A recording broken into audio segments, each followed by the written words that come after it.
असा failure point की मला झोपच नव्हती येत रात्र, की संपलं म्हणजे आपलं संपलं बिझनेस. ते एन्झायटी दिवस 2 दिवस आठवडा महिना असते, पण माझी एन्झायटी वर्ष सव्वा वर्ष होती. 3 वेळा टेंडर भरलं आणि 3 वेळाही डिस्क्वालिफाय झालो. ऑन्टरप्रिनरशिपमध्ये काय होतं की आपण 0 to 100 हे लवकर स्केल करतो, टिकतो, करतो. पण 100पासून ते जे 1000ला जायचा तो स्केलिंगचा टप्पा आहे, तो जर टप्पा आपल्याला न्यायचा असेल तर एखाद्या मराठा ऑन्टरप्रिनरनी काय करायला पाहिजे? स्केलिंगचा टप्पा तुम्हाला करायचा असेल तर फर्स्ट ऑफ ऑल तुम्हाला ऑब्झर्व करायला पाहिजे की do you have a right mentor. ज्यांनी हे स्केलिंग केलंय त्यांनी काय चुका केल्या, त्याचा एक्सपिरियन्स आपल्याला कसा मिळेल. प्रॉफिट का रेव्हेन्यू कशावर जोर दिला पाहिजे? प्रॉफिट. की मराठी माणसं मागे पडतात ते म्हणजे डॉक्युमेंटेशन. याला काय तुमचं काय मत आहे? कमी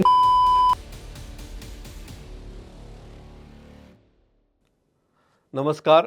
कॉन्व्हर्सेशन्स विथ सागर बाबर या पॉडकास्टमध्ये तुमच्या सगळ्यांचं स्वागत आहे.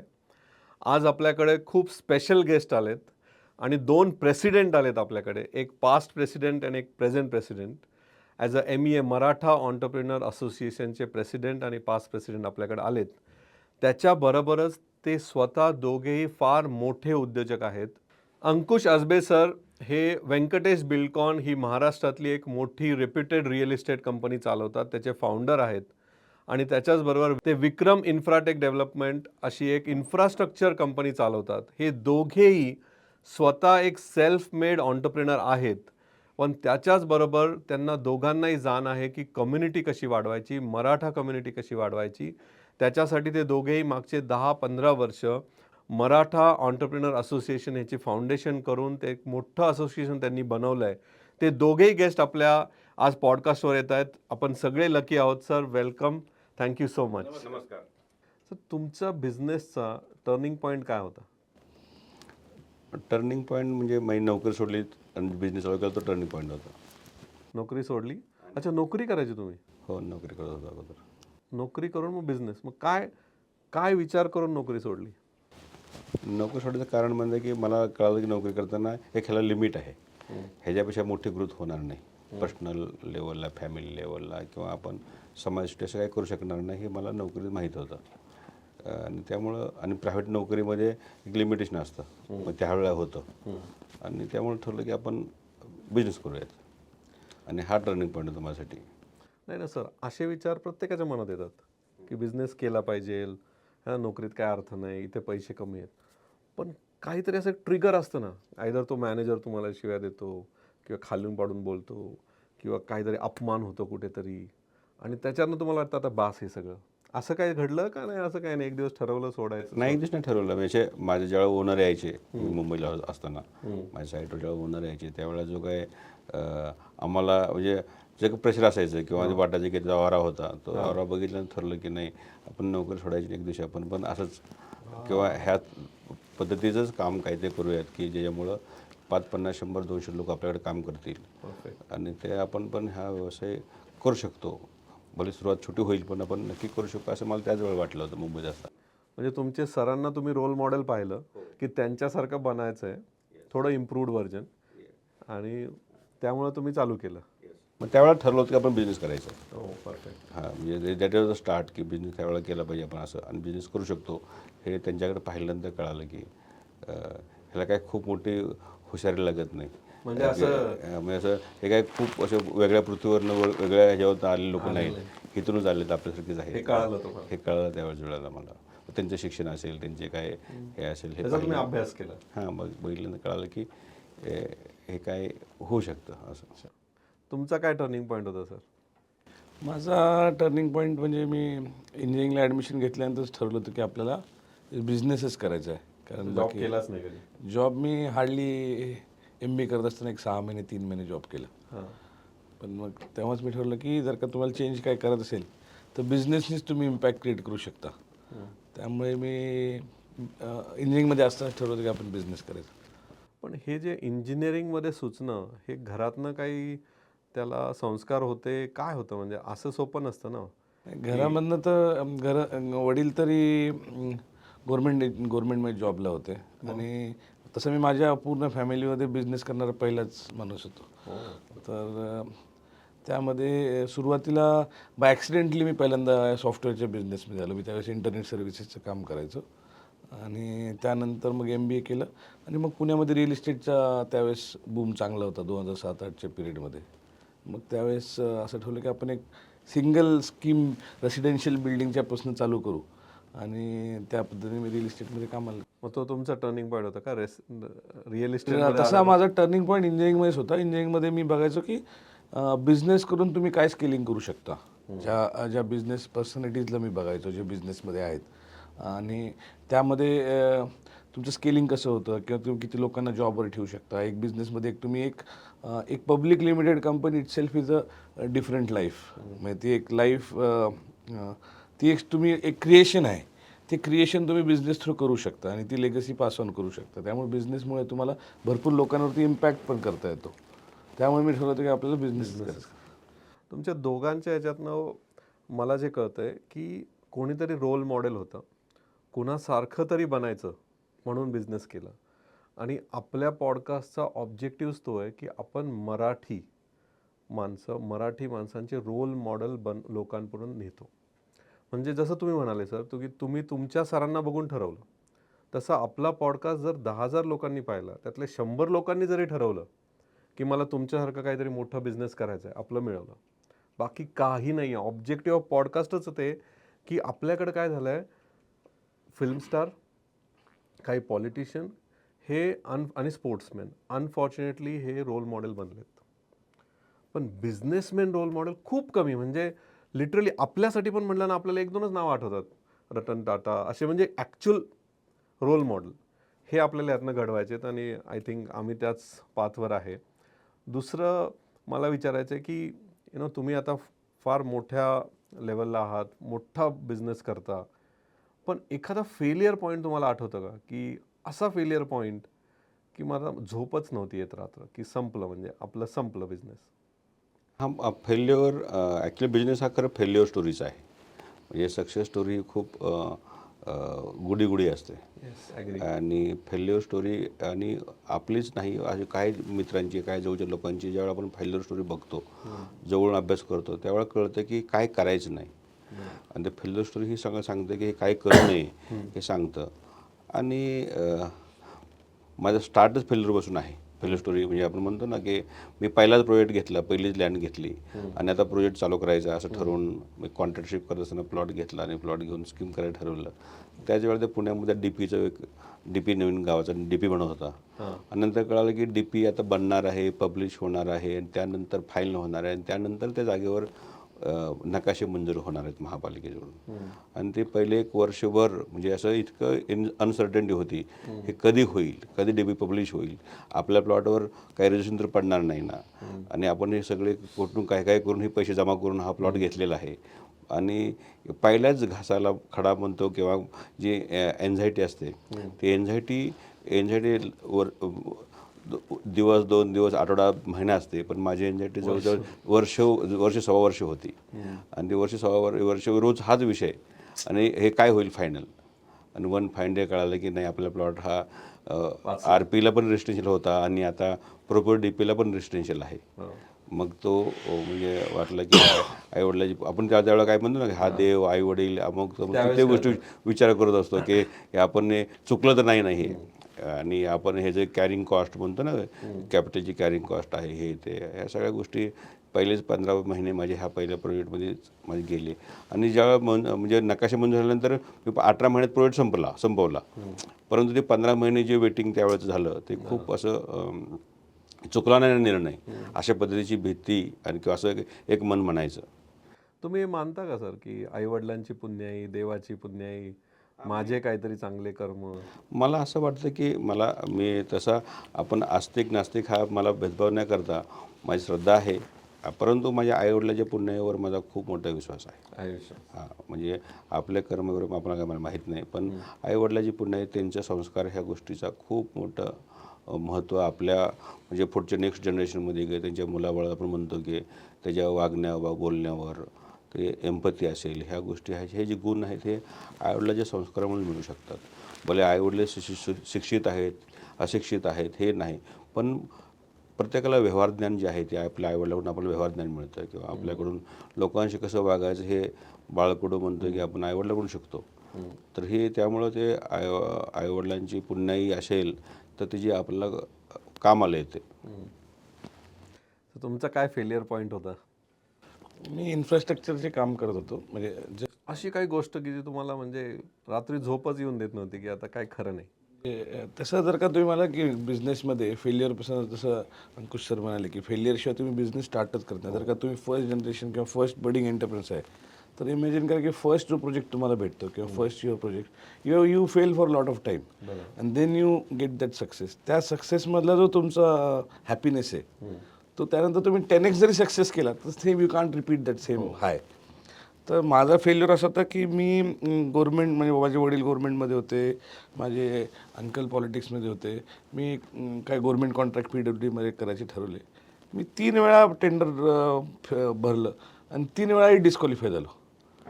तो म्हणजे पहिल्या दॅट वॉज व्हेरी शॉकिंग की आपल्या क्वालिफिकेशन क्रायटेरियामध्येच आपण बसत नाही. आणि तेव्हा मी ठरवलं की आपल्याला क्वालिफिकेशन क्रायटेरिया अशी कंपनी आपण फॉर्म करू की which will have all the qualifications, की इन्फ्रास्ट्रक्चर सेक्टरमधले जास्तीत जास्त क्वालिफिकेशन करणारी कंपनी आपल्याला तयार करायची. So that's how I started doing infrastructure. पण सी आता तुम्ही ज्या कम्युनिटी बिल्डिंगवर आता मोठं काम करताय सर, तुम्ही पास्ट प्रेसिडेंट होते, तुम्ही आता प्रेसिडेंट आहे मराठा ऑन्टरप्रेनर असोसिएशन, आणि खूप मोठं काम आहे. तुम्हाला वाटतं की मराठा कम्युनिटीनी ऑन्टरप्रेनर बनलं पाहिजे. पण आता हे जे तुम्ही म्हणाले ना की 3 वेळा माझं टेंडर फेल झालं पण मी 4थ्या वेळा परत भरलं किंवा मी परत उभा राहिलो, हे माइंडसेट कसं घडवणार सर आपण? हा माइंडसेट जो आहे ती एक इकोसिस्टम आहे. ॲक्च्युली आम्ही जे 14 जण एकत्र आलो आणि आम्ही ठरवलं की अशी एक संस्था आपल्याला फॉर्म करायची गरज आहे. कारण त्यावेळेस मराठा समाजामध्ये सर्व वेगवेगळ्या विषयावरती काम करणाऱ्या भरपूर संस्था होत्या. आणि बिझनेस डेव्हलपमेंट किंवा business Maratha community, business community जी आमची टॅगलाईन आहे आत्ता, त्या सेक्टरवरती काम करणाऱ्या संस्था फार कमी होत्या. तर त्यामुळे आम्ही ठरवलं की काहीतरी देण्यासाठी एक एन्व्हायरमेंट, एक माइंड ब्लॉक सेट झाला पाहिजे. लोकांचा माइंड ब्लॉक हा बिझनेस चॅलेंजेस ॲक्सेप्ट करण्यासारखा झाला पाहिजे. ती जी नंबर्सची भीती म्हणतात ती कुठेतरी गेली पाहिजे. एकमेकांमध्ये आपण बॅलन्स शीट शेअर करू एवढा आपल्या एकमेकांमध्ये कॉन्फिडन्स आला पाहिजे. त्याचबरोबर ही एक इकोसिस्टम आहे. बिझनेस एन्व्हायरमेंट जोपर्यंत तुम्ही फॅमिलीमध्ये बिझनेस एन्व्हायरमेंट राहणार नाही तोपर्यंत अशा चॅलेंजेसला ॲक्सेप्ट करायचं तुमचा माइंडसेट होणार नाही. सो पहिल्यांदा आपल्याला बिझनेस इकोसिस्टममध्ये जर तुम्ही जास्तीत जास्त आला, तुम्हाला कळतं की हे नॉर्मल आहे, फेलियर इज नॉर्मल, म्हणजे त्याशिवाय आपण मोठे होणारच नाही. नाही, हळूहळू मग असं हे कम्युनिटी, बिझनेस कम्युनिटी बनेल, असं तुमचं? असंच आहे सर. जोपर्यंत अंकुश हसबेन एवढा मोठा रिअल इस्टेटचा बिझनेस करतात हे मी बघणार नाही तोपर्यंत मला ते अचिवेबल वाटणार नाही की येस आपण करू शकतो. नाही ना, सी, हे रोल मॉडेल म्हणून बघितले जातील, पण हे एम्पायर बनवताना किती वेळा फेल झालंय आणि किती वेळा परत उभे राहिलेत, हे लोकांपर्यंत पोचणं खूप जरुरी आहे. म्हणजे बाहेरून सगळं चांगलं दिसेल, रोल्स रॉय असेल, गाडी, पण त्याच्या मागे अमिताभ बच्चन बँकरप्ट होऊन परत तो वर आलेला आहे. त्या बँकरप्सीबद्दल आपल्या मराठी माणसांनी बोललं जास्त पाहिजे असं मला वाटतं. परत आईवडिलांचं सपोर्ट, तुम्ही म्हणाले की आईवडिलांची पुण्याई, मला असं वाटतं की डेफिनेटली, पण आईवडिलांच्या सपोर्टचं काय? आता आपण कायम कम्पेअर काय करतो की मारवाडी कम्युनिटी, गुजराती कम्युनिटी, त्यांचे बिझनेस माइंडसेट आहे, म्हणजे जन्मता त्यांच्याकडे बिझनेस कळतो है ना, आपल्याकडे तो कळत नाही. पण मला काय वाटतं त्याच्याबरोबर ना आईवडिलांचा सपोर्ट जो आहे ना खूप महत्त्वाचा आहे. त्याच्यासाठी काय करायला पाहिजे? आता आम्ही ज्या वेळेला MAची सुरुवात केली त्यावेळेला आम्ही आता पाहायचो ना की माझ्यापेक्षा किंवा आम्ही जे पासा तर जरी त्या काळी आम्ही म्हणू की आम्ही MA स्थापन केलं काय 40चे जे लोक होते त्यावेळेला आम्ही पाहायचो की आमच्यापेक्षा जे वयाने 5-10 वर्षांनी मोठे एंटरप्रेन्योर किंवा थोडंसं जे बऱ्यापैकी बिझनेस करणारे लोक आहेत, हे नेहमी त्यांच्या मुलाबद्दल बोलताना किंवा त्यांच्या मुलीबद्दल बोलताना त्यांच्याकडं असं आम्हाला जाणवलं की नाही, आपण ह्यांची सगळी पुढच्या फ्युचरची ॲम्युनिटी इन्कमची सगळी व्यवस्था केलेली आहे. आणि हे मला वाटतं की हे जोपर्यंत बंद होणार नाही असं बोलणं मुलाच्यासमोर, काही तुला काय करायची गरज नाही, काय लपडी करू नकोस, काय अडचणीत आणू नकोस, त्यामुळे व्यवसायाची सगळी तुझ्या 2 पिढ्यांची सोय केली आम्ही. आज 2 पिढ्या म्हणण्यापेक्षा कमीत कमी तुला इतकं महिन्याला लागेल त्यापेक्षा भाडं आपलं चालू आहे आणि हे सगळं आहे. तर त्यावेळेला आम्ही जेव्हा बसायचो पहिल्यांदा की म्हणलं हे कल्चर जोपर्यंत चेंज होत नाही, म्हणजे होतं काय आहे की एकतर मराठा समाजाची काही उद्योजक नवीन ही पिढी 20-25-30 वर्षापूर्वी व्यवसायात आलेली आहे. ह्याच्या अगोदर खूप हातावर मोजता येणे एवढेच मोजके व्यावसायिक होते आणि त्या व्यावसायिकाचा असं इतकं लोकांशी संपर्क पण येत नव्हता. पण त्यावेळेला आम्ही बघितलं की आपल्याकडे एकतर भांडवल नाही आणि असलेलं भांडवल आपण कॅपिटल ॲसेटमध्ये इन्व्हेस्ट करून ब्लॉक करून टाकतोय. म्हणजे व्यवसायाला कुठल्या खळतं भांडवल पाहिजे. आपल्याकडे इतकं सफिशियंट अमाऊंटच नाही. तर तो या अगोदर आपण काहीतरी कमर्शियल प्रॉपर्टी घेऊन ठेवलं आहे, कुठं गोडाऊन बांधलं आहे, कुठं काय करून ठेवलं आहे आणि बंगला बांधला ठीक आहे, घराचं मला व्यवसायाचं म्हणतोय की तुम्ही बंगल्यातनं भाडं येत नाही. मुलाला सांगतो काय की तुला इतकं भाडं येणार आहे, मी एवढे गोडाऊन बांधले, एवढे शॉप्स आहेत, एवढे कमर्शियल आहे, एवढे हॉटेल्स आहेत, एवढे हे आहे, तुला काय करायची गरज नाही. तो नीट व्यवस्थित राहा, कुठे लपडे करू नकोस आणि जे काही जमेल तितका व्यवसाय कर. म्हणजे रिस्क घेऊ नये अशा पद्धतीचा माइंडसेट पालकांचा असायचा. आणि आम्हाला असं वाटलं की हे सगळ्यात पहिलं हा चेंज केल्याशिवाय आपल्याला गत्यंतर नाही. म्हणजे एकतर कॅपिटल ॲसेट करण्याची वेळ असते, कॅपिटल ॲसेट केली पाहिजे प्रत्येकाने, पण ती कधी केली पाहिजे. ॲडव्होकेट भांडवल आपल्या मुलांना, आपल्या पाल्यांना आपण व्यवसायासाठी दिलं पाहिजे, त्यानंतर तुम्ही हे करा. मग आम्ही त्यांना ह्या गोष्टी हळूहळू पटायला लागल्या की पहिलं भांडवल असेल तर मुलगा आपला व्यवसाय करेल, नाहीतर तो महिन्याच्या 5% रेंट जमा करेल, नंतर महिन्याभर काय करेल. मग अशा पद्धतीची ज्या आम्हाला फरक दिसायला लागला की आपण हेच जैन समाज असेल, अग्रवाल समाजामध्ये असेल की हे लोक हे बघतायत की प्रत्येकाला मुलाला लगेच व्यवसायात लावतात. त्याचं कधी म्हणणं की तू कुछ करणे की जरूरत नाही, भाडे आ रहा है. ते म्हणतात नाही, व्यवसाय केलाच पाहिजे आणि रिस्क घेतलीच पाहिजे. आणि रिस्क म्हणजे ती कॅल्क्युलेट असावी. असे म्हणजे वेडात दौडलेच असे मराठी न होता एक कॅल्क्युलेटेड व्यवसाय करताना काय रिस्क आहेत, आपण स्वॉट अनालिसिस म्हणतो, त्या स्वॉट अनालिसिस केलं पाहिजे. ह्या पद्धतीचं आम्ही म्हणलं की आपण ह्यासाठी काय केलं पाहिजे. तर हे थोडेसे आपले विचार आम्ही ठरवलं की आपल्यापेक्षा वयाने मोठे आहेत ह्यांच्याशी बोलण्यात काय पॉईंट नाही, पण आपण त्यांची जी मुलं आहेत त्यांच्याशी आपण चर्चा करू. आणि मग आम्ही हळूहळू MAचे सेमिनार्स घ्यायला लागलो. मग त्यांच्या वडिलांना पण, म्हणजे मुलांच्या वडिलांना पण कळलं की नाही, हे आपली मुलं जी MAमध्ये चाललेले आहेत हे चांगलं काही शिकायला चाललेत, ह्यांच्याकडून काही चांगलं शिकायला मिळतं आहे. आणि हळूहळू आमची म्हणजे सुरुवात आम्ही असं ठरवलं की काय केलं पाहिजे पहिल्यांदा, नंतर नेटवर्किंग झालं, नंतर एकमेकाला बिझनेस शेअरिंग झालं, ह्या सगळ्या गोष्टी होत गेल्या. परंतु पहिल्यांदा स्टार्टला हे पब्लिकली जायचं का नाही जायचं हा पण विषय होता. हे बोलणार कोण आणि आपल्याला एवढी अथॉरिटी आहे का. म्हणजे अथॉरिटी म्हणजे आम्ही पण तेवढं 15-20 वर्षापूर्वी इतकी मोठी सक्सेसफुल नव्हतं, म्हणजे आमचं पण काही एवढं दाखवू शकत नव्हतं. म्हणजे त्याने आपल्यावर काय विश्वास ठेवा, अशा पण काही गोष्टी होत्या. परंतु आम्हाला वाटलं की आपण कोणी तर सुरुवात केली पाहिजे. म्हणून आम्ही थोडे मोटिवेटेड होतो ह्या विषयाला धरून. हे 15-20 लोक आम्ही ते मोटिवेशन सोडलं नाही, आम्ही करत गेलो. आणि वाटतं की आज जो काय तुम्ही पाहताय की इतकं मोठं अंतर्मनुष्याच्या हा इतका मोठा जर्नी MAची झालेली आहे आणि आज आम्हाला म्हणजे महाराष्ट्रभर हे जगात सपोर्ट हे मिळतं आहे. तेव्हा वाटतं की आम्ही तो विचार केला, तो विचार अतिशय योग्य होता. आणि पण आम्ही त्यावेळेला पण ठरलं होतं की कोणाशी स्पर्धा ईर्ष्या न करता आपला व्यवसाय कसा वाढेल आणि व्यवसायात लोक जास्तीत जास्त कसे येतील, हाच आमचा पहिल्यापासून मोठा होता आणि तो आजही मोठा तोच आहे. बरोबर. तर अशी काही घटना आहे का की जे तुम्हाला अशी वाटते की MAमुळे असं झालं आणि असं ह्याच्यामुळे हा मोठा बिझनेस घडला, अशी काही रिअल केस स्टडी आहे का तुमच्याकडे? अशा बऱ्याच केस स्टडीज. एखादी अशी इम्पॅक्टफुल कुठली? जसं आता जसं महाएंड नावाची एक कंपनी फॉर्म झाली. ती क्रिकेट टुर्नामेंटचे 16 प्लेयर्स होते, 14 प्लेयर्स होते. ते इंडिपेंडंट बिझनेस करत होते. ते 14 लोक एकत्र आले आणि त्यांनी PPP बॅगची कंपनी केली. आज त्या कंपनीचा एक 50 कोटी टर्नओव्हर आहे. त्याचबरोबर मग हे सगळे MAचे लोक? हे सगळे MAचे लोक एक क्रिकेटच्या ज्या स्पर्धा भरतात त्या एका टीममधले हे सगळे प्लेअर होते. बरं. आणि इंटरनल ज्या म्हणजे स्पर्धा MAचे जे काही समजा 100-500 मेंबर आहेत त्यापैकी 150-200 मुलं क्रिकेट खेळतात. त्यापैकी त्या 150-200मध्ये जे काही टीम होत्या 8-10 टीम असतात त्यापैकी एका टीमने केलेलं इनिशिएटिव्ह आहे. एका टीममध्ये त्याच्यामध्ये म्हणजे हायेस्ट आज आणि 14 लोक एकत्र येऊन company form company form form केली आणि त्या 14 लोकांचे इंडिपेंडेंट बिझनेसेस आहेत. सेपरेट आहे. आपला हा कॉमन बिझनेस हा आहे. कॉमन बिझनेस केला त्यांनी अच्छा. आणि त्यातनं आणि अतिशय म्हणजे ते लोक जे काम करतायत ना खूप प्रोफेशनल ड्रिव्हन म्हणतो ना आपण, जे गोष्ट नाही म्हणजे लाला कंपनी न करता त्यांनी प्रोफेशनल कसं करता जे अशा पद्धतीने काम करतात खूप खूप वाखण्याजोगं त्या आणि बिझनेसमध्ये बघण्यासारखं आहे. खूप थिन मार्जिन आहे. म्हणजे आज त्यांना ते प्रत्येक गोष्टीवरती काम करतात की रॉ प्रोडक्ट कसं स्वस्त भेटेल. त्यामुळे त्यांनी बॅकएंडला रॉ मटेरियलचं पण अजून काय म्हणजे त्याची फॅक्टरी करता येईल का ह्यावरती पण ते काम करतात. कारण त्याचं स्टेट कॉम्पिटिशन त्या गुजरात कंपनीसोबत आहे किंवा जिथे चायनीज कंपनीज होत आहे. त्यामुळे ते त्याच्यावरती पण काम असं उदाहरण आहे. काही लोकांनी स्कीम्स आणि रिअल इस्टेटचे जे बरेच प्रोजेक्ट झालेले आहेत. आणि कित्येक लोकांचे जॉईंट व्हेंचर झाले, कित्येक लोकांच्या पार्टनरशिप झाल्या ह्यामध्ये किंवा कित्येक लोकांचे दोन मराठे पार्टनर बनणं म्हणजे इम्पॉसिबल गोष्टी होत्या आधी. एकमेकांवर विश्वासच ठेवायचे नाही. ह्या गोष्टी झाल्याच. प्लस आता बाकी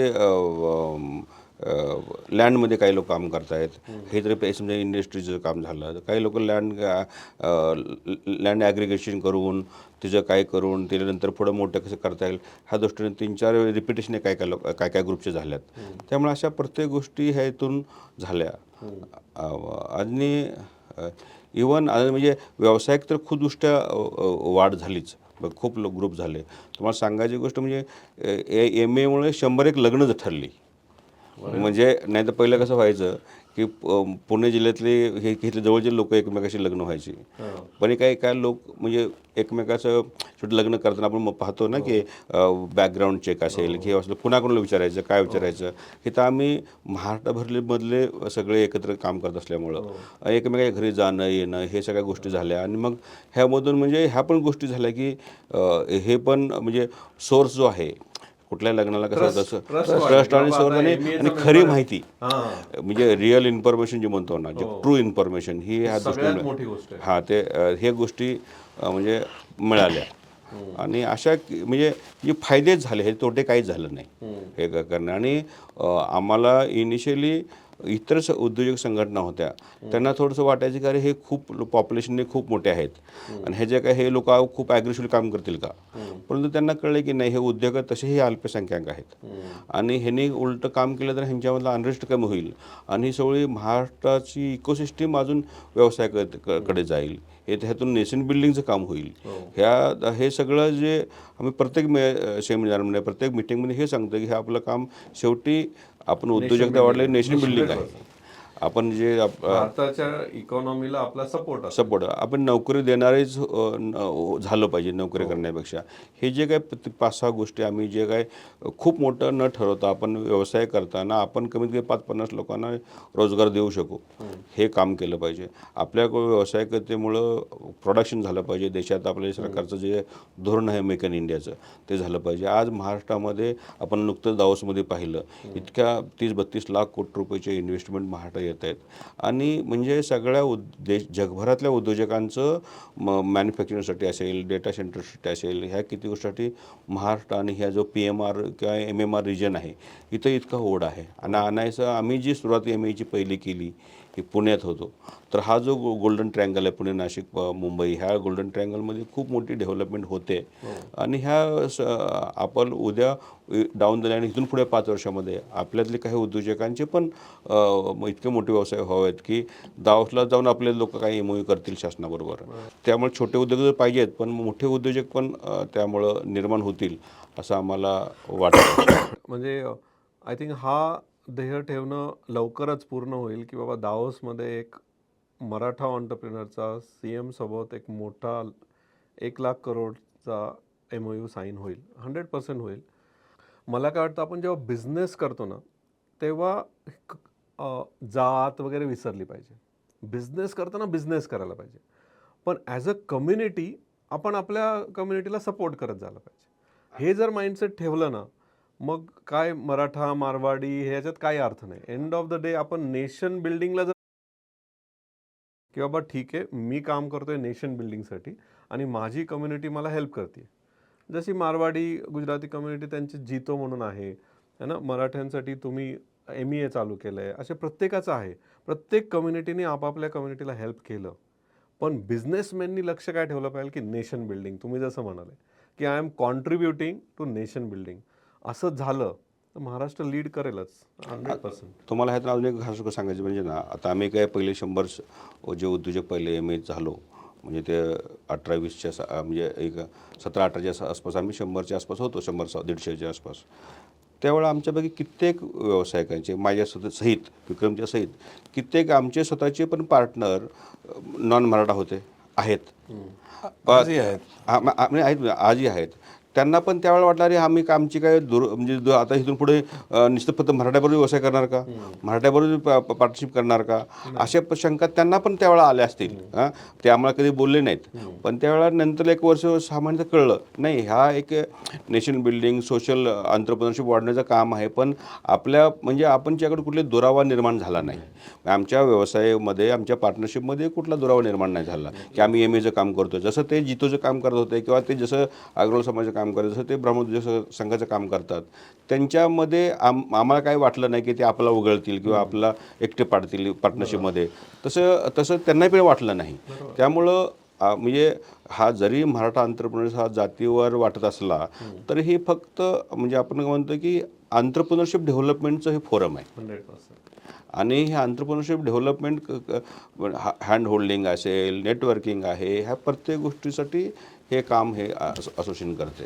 त्यामुळे आम्ही असं कधी म्हणत नाही की आपले जे इंटरनल पार्टनर पण मराठी असले पाहिजेत, असंच असलं पाहिजे, असं काही त्यातलं नाही. फक्त तुम्ही मराठ्यांकडनं घेतलं असं काही आम्ही नाही. एक एन्व्हायरमेंट क्रिएट करतोय. त्या एन्व्हायरमेंट तुमचा माइंडसेट झाला पाहिजे की आपल्याला बिझनेस करायचा. इनफॅक्ट आता ओसवाल म्हणून माझे एक पार्टनर आहेत, त्यांनी या आता एक्झिबिशनमध्ये गायकवाड म्हणून एक उद्योजक आहेत, त्यांना स्टॉल घ्यायचा होता.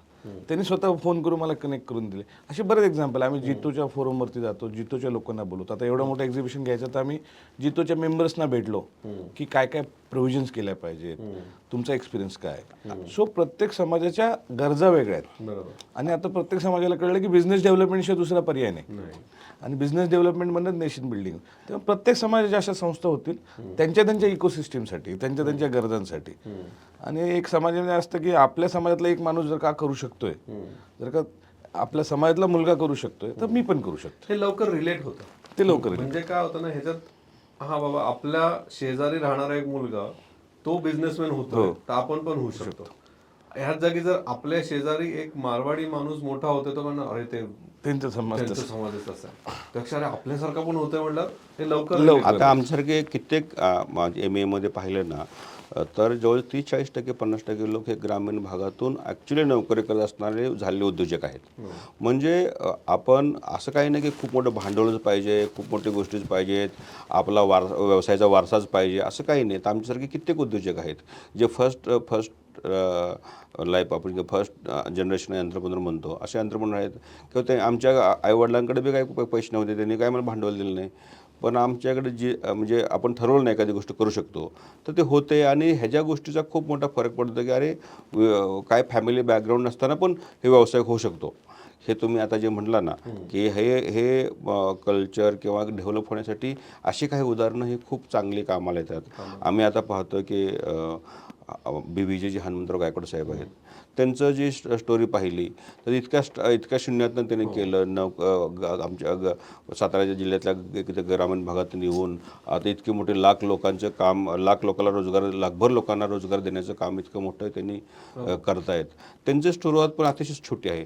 हे तसं तुम्ही म्हणलं असेल, हे जर कुठल्या आदर समाजाच्या एंटरप्रेन्योरशिप असलेल्या समाजातले असते तर त्यांच्याबद्दल काही एवढं वाटलं नसतं, म्हणजे हे करू शकतं असं वाटलं असतं. तुम्हाला अजून एक सांगायची गोष्ट म्हणजे ज्यावेळेला आम्ही हे एक्झिबिशन आता हे जे इतकं मोठ्या लेवलचं राज्य लेवलचं करतो आहे, ह्याच्या अगोदर पण आम्ही छोटी एक्झिबिशन काही 8-10 एक्झिबिशन आम्ही केली. आणि मागचं जे ज्यावेळेला जितोचं खूप मोठं एक्झिबिशन झालं त्या एक्झिबिशनला मी स्वतः व्यंकट बिल्डकॉनच्या माझ्या कंपनीने मी तिथं स्टॉल घेतलेला आहे. मी तिथं स्टॉल घेतला होता. आणि मला स्टॉल घ्यायचं कारण असं होतं की मला पाहायचं होतं ते काय काय करतात, कसं नेटवर्किंग करतात, त्यांच्या किती लेवलच्या टीम काम ह्यात करतात. म्हणजे त्यांची जर जे मेन बॉडी असेल किंवा मेन जे मंडळ असते कार्यकारिणी मंडळ असेल सोडून खालच्या किती लेवलपर्यंत ते लोक त्यांचे ते काम करतात. माझ्याकडे जी मुलं आली ते स्टॉल देण्यासाठी ते लोक त्यांच्यानी ते आपण म्हणतो ना चौथ्या पाचव्या लेवलला असतील हायरार्कीमध्ये त्यांच्या ज्या मंडळाच्या, पण ते खूप मोटिवेटेड होते. त्यांनी मला स्टॉल घ्यायला लावला. मी म्हटलं अरे हे जितूचं एक्झिबिशन आहे, आम्ही कसं स्टॉल घ्यायचा? त्यामुळे साहेब आम्ही ओपन फॉर ऑल केलं आहे. आम्ही आता ह्या वेळेला आमचे स्टॉल आमच्यासाठी आहेत, परंतु पुढच्या आम्ही असं ठरवू की आमच्या बॅनरमध्ये उद्या डाऊन द लाईन 5-10 वर्षानंतर वाटलं की नाही आपण सगळेच आपण घ्यायचे ते करू शकू. आता आमच्याकडे सगळे व्हिजिटर्स म्हणजे आता आमच्या कार्यक्रमाला विक्रमजी सांगतील तुम्हाला की इतर समाजातल्या उद्योजकांनी पण आम्हाला स्पॉन्सरशिप दिलेली आहे. म्हणजे आम्ही हे सगळं कोहेजिव्हनेस आणि इन्क्लुझिव्हच काम करणार आहे. जरी आमचं MBAचं हे जरी नाव असलं तरी आम्हाला हा आपण हे सगळं वसुधैव कुटुंबकम जे म्हणतोय तसं आपल्याला एकत्रच काम केल्याशिवाय हे होऊ शकत नाही. हे आमचे नक्की खात्री आहे. 100%.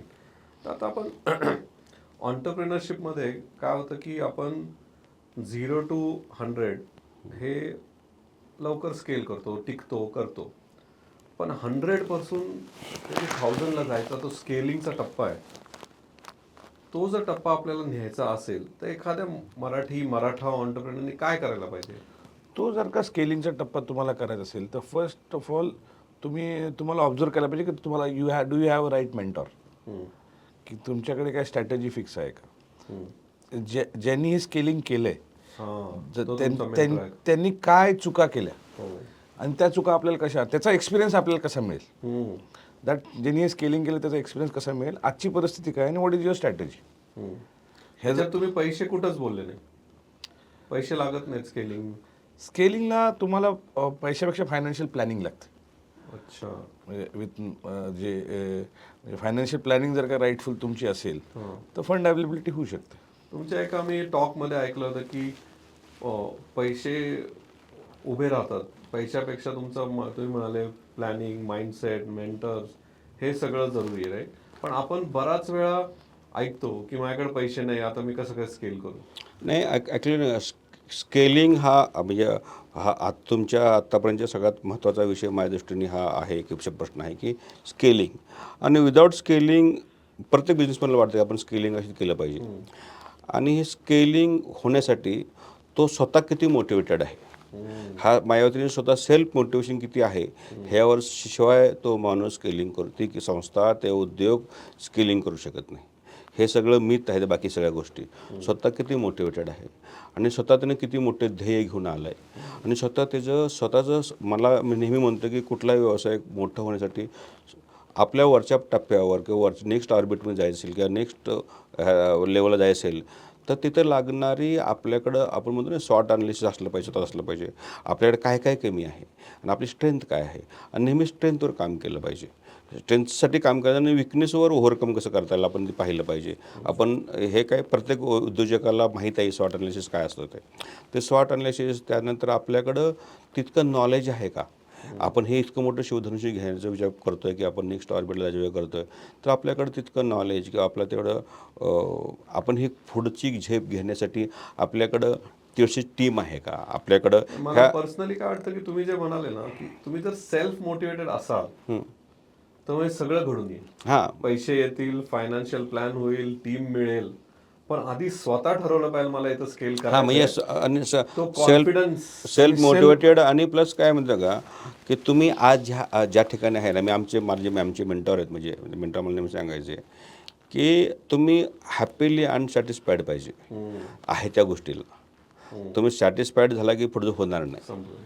मग ते हंगर जो आहे तुमचा तो हंगर असेल तरच तुमचं पुढचं स्केलिंग होऊ शकतं. आपल्या आईवडिलांचे, आपले भाऊ, आपले बायको, आपले सगळे घरची मंडळी म्हणत असेल आता बेटा तो खूप काय केलं आहे, आता थोडा आराम कर, तो स्वतःच्या तब्येतीकडे लक्ष दे, स्वतःला वेळ देत नाही, अशा ज्यावेळा गोष्टी म्हणल्या जातात आणि त्यावेळेला आपण जेव्हा असे खूप लोक आपल्या कुटुंबातले बोलत असतात, आपल्या जवळचे बोलत असतात, अशा वेळेस कसं वागायचं त्यावेळेला असं आहे की तुम्ही ती जी आपल्याला ती सिंपती कोण देत आहे आपल्याला आणि ती सिंपती ग्रॅब करायची काय मला काय नाही एकदम ओके आहे असं म्हणायचं. दोन प्रकारचे लोक असतात. काही लोकांना सिंपती आवडते दिलेली, म्हणे ती सिंपती मिळाली की मग म्हणतं की मी किती मोठं काम करतोय आणि म्हणजे अख्ख्या कुटुंबातल्या सगळ्या लोकांनी माझं ऐकलं पाहिजे आणि मी म्हणतो तेच बरोबर आहे. अशा पद्धतीचा तो एक थोडासा म्हणजे इगो क्रिएट होतो आणि तो इगो ज्याला होतो तो माणूस स्केलिंग करू शकत नाही. आणि मला असं प्रत्येकाला वाटलं पाहिजे की असा व्यवसाय आणि नोकरीमधला हा एक महत्त्वाचा फरक आहे की 58 वर्ष 60 वर्ष ह्यालाही रिटायरमेंट नावाची गोष्ट ह्या नोकरीमध्ये येते आणि व्यावसायिकतेमध्ये कुठलीही रिटायरमेंटची एज नाही. मग 70 75 80 वर्षापर्यंत लोक काम करू शकतात जर राईट टाईम राईट पीपल आणि राईट मोटिवेशन राईट वे आपल्याकडे असेल तर. आणि जसं जसं तुमचं साहेब कसे पहिले 10 वर्ष 15 वर्ष 25 वर्षाचे असेल जितकी ग्रोथ झाली तितकी पुढच्या 5 वर्षाची ग्रोथ होऊ शकते. का तुमच्याकडे तितका एक्सपिरियन्स आहे तितकी लोकांची टीम आहे तुम्हाला काय चुकीचं आहे काय खरं आहे काय तुम्हाला वर्क आतापर्यंत झालं आहे आणि काय वर्क होऊ शकत नाही ह्या तुमच्याकडे पूर्ण अभ्यास झाला असतो. त्यावेळेला नंतर 20-25 वर्षानंतर तुम्हाला काय ट्रायल एरर करायची गरज नाही. तुम्हाला माहिती आहे हे चालणार आणि हेच वर्क होणार आहे आपल्याला. मग त्यावेळेला आपण 10 ठिकाणी काम नाही करत. आणि आता सर म्हणाले इगो, तर माझ्या मते आणि तुम्हाला अनुभव आला असेल आता लेट्स से तुम्ही एवढ्या मराठा ऑन्टरप्रिनरला भेटता, इगो हा तर म्हणजे ठासून भरलेला असेल. मग आता हा इगो काढायचा कसा आणि स्केल कसं करायचं? कारण हे तर म्हणतायत विदाऊट म्हणजे इगो असेल तर तुम्ही स्केल नाही करू शकत. तो जर का तुम्हाला राईट प्लॅटफॉर्म असेल राईट लोकांची कंपनी असेल आणि सगळ्यात महत्त्वाचं मी तुम्हाला म्हणलं मेंटॉर असलं पाहिजे. तुमचा राईट मेंटॉर असेल तर that is the first job. जर का तुम्ही मेंटॉरशिप इज व्हेरी इम्पॉर्टंट. जर का तुम्ही काही गोष्टी शिकायला रेडी आहात त्यामुळे तुम्ही ऍक्सेप्ट जेव्हा करता की काहीतरी आम्हाला शिकण्याची गरज आहे त्यात दॅट्स द बिगिनिंग. तिथनं तुमची सुरुवात होऊ शकते की इगो कसा कमी करायचा. जेव्हा तुम्हाला स्वतःच वाटतं जसं सेकंड थिंग म्हणजे की हंगर, जर का तुम्हाला स्वतःच वाटत असेल की मी खूप काहीतरी केलेलं आहे तर देन दॅट इज ओव्हर. तुम्ही स्किलिंग नाही करू शकत. आणि थर्ड गोष्ट तुमची सेल्फ रिअलायझेशन जर का असेल विच इज बिगिनिंग की मी कुठे आहे आणि मला कुठे जायचंय, मी खरंच आत्ता त्या पोझिशनला आहे का स्किलिंग करायच्या, किती तो सेल्फ रिअलायझेशन खूप इम्पॉर्टंट आहे. ह्याच्याच रिलेटेड एक प्रश्न आहे की लेट्स से मला हंगर आहे, माझ्यात इगो नाही, मला लेट्स से अंबानी बनायचं आहे ना, पण रिअलिस्टिक पण नाही आहे. अंबानी असं तुम्ही एका दिवसात होत नाही साहेब. तर हे टप्पे आहेत. तुम्ही हे जे 4-5 टप्पे असतील 10 टप्पे असतील. बरोबर आहे का चुकीचं आहे की मी विचार करणं मला अंबानी बनायचं? हा मग तुम्ही अंबानी का विचार करू नये? आपण जे शाळेमध्ये गेल्यापासून म्हणतात की रतन टाटा धीरूभाई अंबानी हे ते आपलं असं हेच उद्योजक शिकवलेत आपल्याला. आपण असं माझं म्हणणं आहे की आपण एंड गोल तो असणं चांगली गोष्ट आहे, परंतु आपण आपल्या प्रत्येक वेळेला आपले रोल मॉडेल पण चेंज केले पाहिजेत असं माझं मत आहे. आणि एका व्यक्तीला 1-2 मेंटर नसावे. मेंटरचे त्याच्याकडे सेट ऑफ मेंटर्स पाहिजेत. म्हणजे काय कोणी लाईफ कोच असेल, कोणी फायनान्शियल कोच असेल, कोणी बिझनेस कोच असेल, अशा वेगवेगळे तुमच्याकडे कोच पाहिजेत. एकाला सगळं तू काय सर्वज्ञानी नाहीये. मग त्या एकाच माणसाचं तुम्ही फॉलो करू शकत नाही. तुमच्याकडं तुमच्या प्रत्येक व्यवसायाच्या टप्प्यावर आणि असे तुमच्याकडे मेंटॉर पण पाहिजे. त्या मेंटॉरला जर वाटलं पाहिजे की आपल्या मिंटीची आता एक लेवल वेगळी झालेली आहे आणि आपलं ज्ञान आहे ते मी ह्याला पुरणार नाही. त्या मेंटॉरने पण सांगितलं नाही ह्याला नाही आपण ह्यांचा सल्ला घेऊ.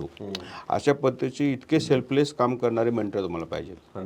आणि हे सेल्फलेसली मेंटर कधी वागतील? ज्यावेळेला तुमचा हेतू प्रॉपर व्यवसायिकतेचाच आहे हे जेव्हा दिसेल मेंटरला, तेव्हा मेंटर तुम्हाला खरं सांगेल. मला वाटतं सेल्फलेस पेक्षा असे मेंटॉर मिळणं खूप जरुरी आहे की जे तुम्हाला खरं सांगेल आणि तुम्हाला तुमची जागा दाखवून देईल जर चुकत असेल तर. आणि हे कधी होणार आहे जेव्हा त्याचा स्वतःचा काही स्वार्थ नसणार. आणि तुम्ही किती प्रामाणिक आहेत तुमच्या व्यवसायाशी हे जर कळत असेल की तुम्ही जर का काही माझे खूप मित्र आहेत असे मला किंवा आमचे काही मी खूप लोकांना पण भेटलो आहे. मेंटरकडे जाताना पण प्रश्न असे विचारतात त्यांना की जे उत्तर तुला अपेक्षित आहे तसे प्रश्न विचारतात. म्हणजे मला म्हणजे त्या मेंटरकडूनच स्तुती करून घेतात. असे पण लोक आहेत की आपण मेंटरकडूनच आपली स्तुती करून घेणारे लोक आहेत. आता माझ्याकडे पण मेंटरशिपसाठी बरेचशी मराठी कम्युनिटीची मुलं येतात आणि मी एक सॅटर्डे त्यांच्यासाठी ठेवलेला आहे की 4 तास त्यांना बोलतो. पण मी जर 6 लोकांना भेटलो ना त्यातले 2 लोक माझ्याकडे मेंटरशिप घ्यायला आलते त्यांच्याबद्दल सांगायला आलते हेच कळत नाही. म्हणजे ऑलरेडी क्लास फुल. मी परवाच कोणातरी सांगत होतो, एक जण माझ्याकडे आला अर्धा तास माझ्याशी बोलत होता, त्यातले मी फक्त 2 शब्द बोललो पण तो माझ्याकडे मेंटरशिप घ्यायला आला, तोच बोलून गेला. म्हणलं ठीक आहे तुला गरजच नाही. पहिल्यांदा नाही, पण नेक्स्ट टाइम तुम्ही बघितलं नेक्स्ट टाइम हेच करतोय का ते, नेक्स्ट टाइम जर उलटा असेल Next 2 time मिनिटं तो येणारच नाही. म्हणजे म्हणजे सी कसं आहे, वेळ कमी असल्यामुळं ज्यांना खरंच गरज आहे ना त्यांना आपण मेंटर करू ना. जे ऑलरेडी फुल ग्लास घेऊन येत आहेत ते इट्स व्हेरी डिफिकल्ट. आपल्याकडे वेळ नाही त्यांना सांगण्यासाठी की तुम्ही ऑलरेडी फुल आहात, ओके तुम्ही चांगलं चाललंय ना, गरज पडेल तेव्हा आपण बोलूयात. तेव्हा बोलूया. आता कारण बरेच लोक आहेत ज्यांना खरंच गरज आहे. नाही मग असं म्हणजे आणि प्रत्येकाला कळलं पाहिजे आपल्याला किती लोकांचं म्हणजे काय बोललं पाहिजे मेंटरशी. आणि आपल्याला काही लोक स्वतःच्या गोष्टी करतात त्याचं व्हॅलिडेशन करून घेतात मेंटरकडून. आणि ते मेंटरला कळत असतं की आता ह्याला सांगायची गरज नाही, हा सेल्फ काय म्हणजे सगळं काही झालेलं आहे, ग्लास फुल जे तुम्ही म्हणताय ऑलरेडी ह्याचा ग्लास फुल आहे, आपण ह्याला काय करू शकत नाही. मग तेव्हा ते काही बोलत पण नाही. तुम्ही जे म्हणाले ना सर, वेगवेगळे मेंटॉर असले पाहिजे. जेव्हा आनंद देशपांडे आहेत ना पर्सिस्टंटचे फाउंडर, ते माझे मेंटॉर आहेत. तर ते पण काय सांगतात, एक चांगला कॉन्सेप्ट आहे त्यांचा. अर्जुनाला ना भीष्म पितामह पण मेंटर होते, द्रोणाचार्य पण होते, श्रीकृष्ण पण होते, हो युधिष्ठिर पण होते. असे तुम्हाला ऍज अ बिझनेसमॅन असे वेगवेगळे लागणार. तर एक मेंटर असून कधीच चालत नाही. वेगवेगळ्या स्टाईलचे वेगवेगळी लोक तुम्हाला मेंटरला. Very true. आणि आय थिंक मला काय वाटतं सर, एमईए मध्ये तुम्हाला ही मेंटॉरशिपवर ना जास्त जोर द्यायला पाहिजे.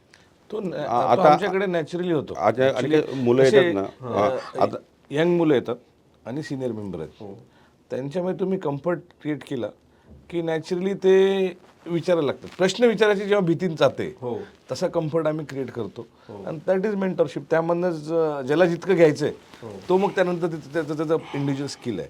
पण तशी आम्ही एन्व्हायरमेंट डेव्हलप केली ज्यामध्ये सेकंड जनरेशनचे लोक. मराठा कम्युनिटीमध्ये हा पण एक प्रॉब्लेम आहे की घरी चर्चा फार कमी होते. हो. त्यामुळे फर्स्ट जनरेशन सेकंड जनरेशनमध्ये बिझनेस पास ऑन करताना चर्चाच होत नाही. 100%. बऱ्याच फॅमिलीमध्ये हे पण माहीत नसतं की आपलं कॅपिटल किती आहे. हो. आणि मुलांचे स्वप्न वेगळे असतात, वडिलांच्या प्रॉब्लेम्स कम्युनिकेशनच नाही. कमी. त्यामध्ये हा थर्ड पर्सन इम्पॉर्टंट होतो हो. की जो त्यासोबत विथ एक वेगवेगळ्या इव्हेंटमध्ये भेटतोय, त्याला तो टचेबल आहे, त्याने बिझनेस एक सक्सेसफुल बिझनेस केला, त्याच्याकडे जाऊन तुम्ही विचारू शकता तुम्ही काय करत. असं मुलं करतात आता. त्यामुळे हे कल्चर आम्ही डेव्हलप केले. फार जरुरी आहे. आणि आता कसं असं माहिती आहे का, नुसतं मी तुम्हाला म्हणलं का ना, आता मला नशिबाने आमच्या इंडस्ट्रीत सगळ्यात सगळ्यात मोठी व्यक्ती आहे सतीश मगर साहेब, आमचे इंडस्ट्रीमध्ये ते माझे मेंटर आहेत. किंवा ते एमएचे पण मेंटर आहेत. पण माझ्या पर्सनल लेवलचे माझ्या व्यावसायिकचे पण मेंटर आहेत ते पण. आणि असेच प्रकारचे वेगवेगळ्या फायनान्ससाठी माझ्याकडे वेगळे मेंटर आहेत. किंवा काही गोष्टी आपण चांगल्या कसे केल्या पाहिजेत ह्या दृष्टीने वेगवेगळ्या डिपार्टमेंटचे आहेत, त्यांचा सल्ला मी ऐकतो. आणि आम्हाला मला पण नक्की माहीत आहे, मी आज सांगू इच्छितो तुमच्या पॉडकास्ट मार्फत की मेंटॉरशी तर कमीत कमी सगळं खरं बोललं पाहिजे. आणि तुम्ही हिडन ठेवलं तर ते पण सल्ला 100% देऊ शकत नाहीत बरोबरचा. मग तुमचा प्रॉब्लेमचं सोल्युशन ते तेव्हा देऊ तुम्ही शकतील, डॉक्टरला सिम्पटम नीट नाही सांगितलं तर औषधच आज नाही देऊ शकणार. आणि मग त्यांना कळेल की अरे हा सगळं खरं बोलत नाही, तर ते पण कसं सांगणार आपल्याला. बरोबर.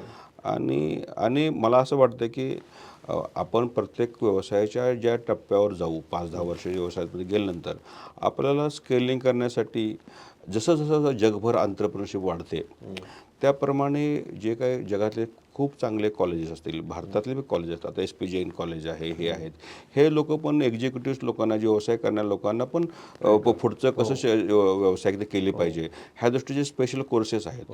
आणि आपण IIM करतं, IIMचे सगळ्या अहमदाबाद, बँगलोर सगळ्या ठिकाणी तिथं त्यामध्ये छोटे छोटे शॉर्ट कोर्सेस आहेत, एक्झिक्युटिव्ह MBAचे कोर्स. हे करायलाच पाहिजेत. आणि असे कोर्स जोपर्यंत करत नाही, आता सेकंड जनरेशन जेव्हा आपल्या बिझनेसमध्ये येते 2-4 वर्ष काम केल्यानंतर ते कम्युनिकेशनचा प्रश्न येतो. म्हणजे 2 बंधूमध्ये एकमेकांना कमी चांगलं असू शकतं, पण ज्यावेळेला मुलं येतात त्या मुलं आल्यानंतर आता ज्यावेळेला हे व्यवसाय करत असताना आपल्याला फॉर्मल एज्युकेशन पाहिजेच.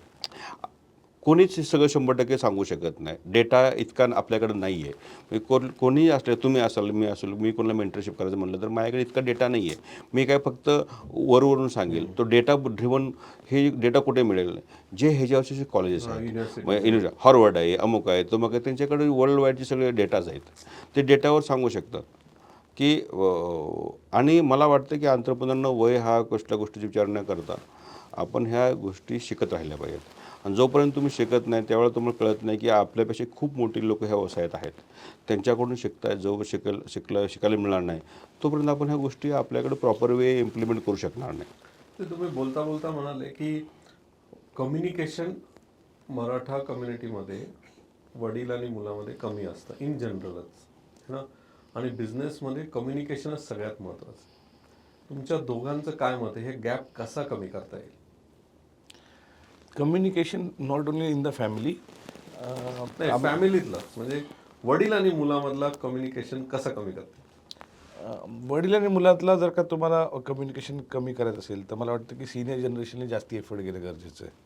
त्यांनी पहिल्यांदा आपल्या बिझनेसचे सिक्रेट्स किंवा आपल्या बिझनेसची रियालिटी ही फॅमिलीला एक्सप्लेन केली पाहिजे. ओके. आता तर इट्स अ डिफिकल्ट टाईम. जर का सडनली तुमच्या फॅमिलीमध्ये काही डिफिकल्ट टाईम आला हो तर तो बिझनेस सस्टेन करण्यासाठी तुमची फॅमिली रेडी आहे का? हो तुम्ही किती वेळा घरच्या फॅमिलीला माहिती असतं की इन्कम टॅक्सचे रेट काय आहेत, GST कसा होतो, बॅलन्स शीट कशी बनवली जाते, ही फायनान्शियल चर्चा आपण करतो का, बँकेचे इंटरेस्ट रेट काय आहेत, हे करायला पाहिजे. हे करायला पाहिजे. तिथे तुम्ही जेव्हा ओपन आउट व्हाल त्यामुळे बघा की तुम्ही जर का ज्या बिझनेस फॅमिलीज म्हणतात त्यामध्ये ते यंग जो नवीन मुलगा आहे त्याला पहिल्यांदा एक इंडिपेंडेंट बिझनेसची रिस्क घ्यायला तयार करतात की तो त्यातनं काहीतरी छोटे छोटे बिझनेस करून शिकतो आणि देन दे जॉईन हिम किंवा दुसऱ्यांच्याकडे जॉब करायला पाठवतात. मला असं वाटतं की मराठा कम्युनिटीमध्ये पहिल्यांदा आपण आपल्या बिझनेसची चर्चा करायला पाहिजे, आपली रियालिटी काय आहे ती सांगितली पाहिजे. सो त्यात कुठेतरी डायलॉग ओपन होईल. सेकंड थिंग, जे डायलॉग करत असताना सेकंड जनरेशनला सेर असला पाहिजे. त्यांना जर का सेज नसेल, तू गप्रे, तुला कळत नाही, हां, किंवा तुम्ही त्याची सुरुवातच जर का निगेटिव्ह करत असाल तर ते होणार नाही. थोडंसं तुम्हाला हे जर का केलं, हे पॉसिबल आहे. हे पॉसिबल. आता मला ह्या विषयावर ना मला माझा स्वतःचा अनुभव सांगतो. ज्यावेळेला आता मी आहे, आमची बंधू, आमची जॉईंट फॅमिली, जॉईंट बिझनेस आहे. आता माझी मुलगी बिझनेसमध्ये जॉईन झाली, माझ्या भावाची मुलं तर मास्टर्स करतात, कोणी शिकत आहेत. आता आम्हाला माहिती आहे सगळेच आमच्या व्यवसायामध्ये येणार आहेत. आणि ह्या व्यवसायामध्ये जोपर्यंत दोन भाऊ काम करतात त्यावेळेला एकमेकाचा रिस्पेक्ट असतो, एकमेकाला प्रश्न विचारत नाहीत. जितकं आपली जबाबदारी ठरली तेवढं आपण काम करतो. परंतु ज्यावेळेला मोठ्या लेवलला काम करतो, सेकंड जनरेशन कामाला येणार आहे आणि आपल्याला वाटतं की आजपर्यंत आपण 100% सुद्धा काम केलेलं आहे, उद्या जर आपल्याला प्रोफेशनल ड्रिव्हन जर ऑर्गनायझेशन बनवायचं असेल तर त्यावेळेला जे काही क्रिटिकल जे डिस्कशन कम्युनिकेशन जे लागतं हे होत नाही. मग आम्ही असं माझ्या मुलीने सांगितलं, बाबा काही गोष्टी आहेत ना आपल्या गोष्टी चर्चा होत नाहीत तर आपल्या फॅमिलीमध्ये किंवा आपल्या सगळ्या गोष्टीमध्ये. तर तिने काय केलं, मला आता हार्वर्डला एक कोर्स आहे फॅमिली इन बिझनेस म्हणून. त्या फॅमिली इन बिझनेस मला म्हणले, बाबा आपण तिथे जाऊ आणि आपण तो कोर्स करूयात. त्यामध्ये हॉर्सेस माउथ म्हणजे काय शिकवलं जाईल, सांगितलं जाईल की तुम्हाला लक्ष द्यायला, आम्ही सांगण्यापेक्षा की आमचं काही मत तुम्हाला कळणार नाही. आणि मी म्हणलं इतकं वर्ष काम केलं आता हे ऐकायचं त्यांच्याकडे जायचं आहे का, आणि एवढे पैसे घालवायचेत का, आणि सगळे फी हे सगळं म्हणजे कोटभर रुपये जातील मला, ह्या सगळ्या आपण 2 लोक जायचं नाही. पण हा आपल्याला खूप इम्पॅक्टफुल राहील हा कोर्स, अशी मुलगी मला खूप मागच्या वर्षीपासून माझ्या मागे लागलो. काय डिसिजन घेतलं? मग मी गेलो, ह्या वर्षी मी हार्वर्डला आम्ही दोघंजण गेलो, कोर्स करून आले ते. आम्ही मागच्या वर्षी पण तिनं खूप प्रयत्न केला मला म्हणजे कन्व्हिन्स करण्याचा, पण मी काही ऐकलं नाही. मी म्हटलं काही गरज नाही असं वाटायचं मला. तिथे गेल्यानंतर मला खूप गोष्टी इन्साईट मिळाल्या. साहेब आमच्या क्लासमध्ये सुद्धा 1817 पासून असलेली फॅमिली, बिझनेसमध्ये असलेली फॅमिली म्हणजे 9वी 10वी जनरेशन आमच्या क्लासमध्ये होते. आणि त्यामध्ये कित्येक म्हणजे कशा लेवलचं कम्युनिकेशन होतं, काय काय अडचणी.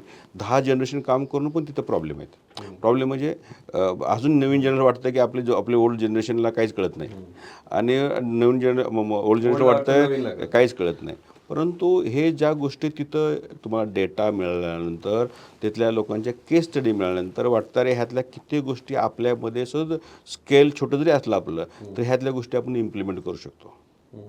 आणि हे गोष्टी सर हे तिथंच म्हणजे मला असं वाटतं की मी खूप मोटिवेटेड असलेलं असं त्यांच्यावर असं नाही, पण असं तुम्हाला फॉर्मल एज्युकेशन हे तुम्हाला त्याच लेवलमध्ये मिळू शकतं. ज्या लेवलला आपला जायचा विचार असेल तिथं त्या लेवलच्याच संस्थेमधून तिथूनच आपल्याला ज्ञान मिळू शकतं.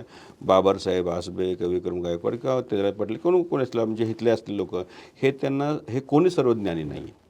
त्यामुळं आपल्याला ते फॉर्मली जिथं डेटा ड्रिव्हन संस्था काम करतात, जगभर नावाजलेल्या संस्था आहेत, आपल्या IIMच्या असतील, इथले असेल, हे आपण तिथं गेलं पाहिजे असं माझं मत आहे. की मला काय वाटलं, आणि मला तिथे गेल्यानंतर कळलं की असे सगळे क्लासमध्ये सगळे 2 जनरेशनचे लोक शिकायला आलेले.